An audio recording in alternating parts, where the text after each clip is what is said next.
Balik Japan na agad si Kai Sotto. May mga lumalapit ng team sa agency. Posibleng tanghaling best player of the second window. Binibida ng FIBA. Yan ang pag-uusapan natin for today's video.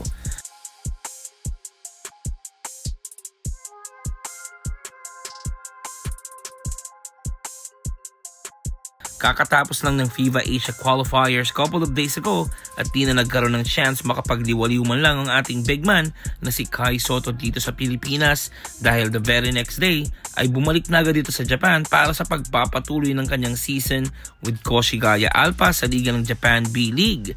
Matapos ngang mag-average ng double-double nito in 2 games sa second window this month ay nag-iwan na naman si Kai Sotto ng marka sa international scene at pinaalala niya sa lahat na siya na nga ang bagong hari ng mga big man sa Asia.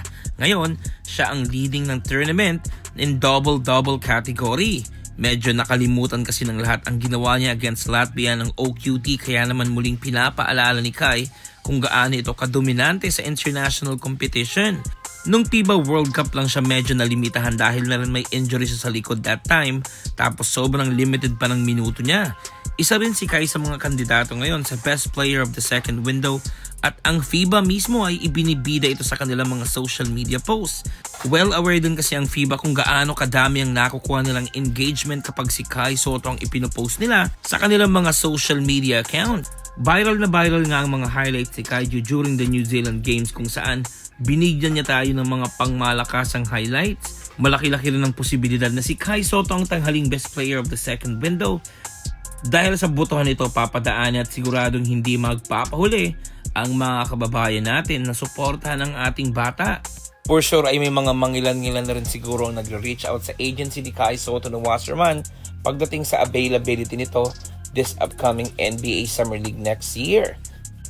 After nga ng Koshigaya stint nito ngayong taon ay ang balak talaga ng Wasserman ay paglaruin muli si Kai sa NBA Summer League dahil hindi ito nakapaglaro last year dahil sa paghahanda nito with Gilas Pilipinas nung nakaraang Olympic qualifying tournaments. So ang next target talaga nila ay ang Summer League at hopefully nga makahanap na si Kai ng tahanan sa NBA at matupad ng pangarap nito na maging kauna-unahang pure-blooded Pinoy na makapaglalaro sa NBA.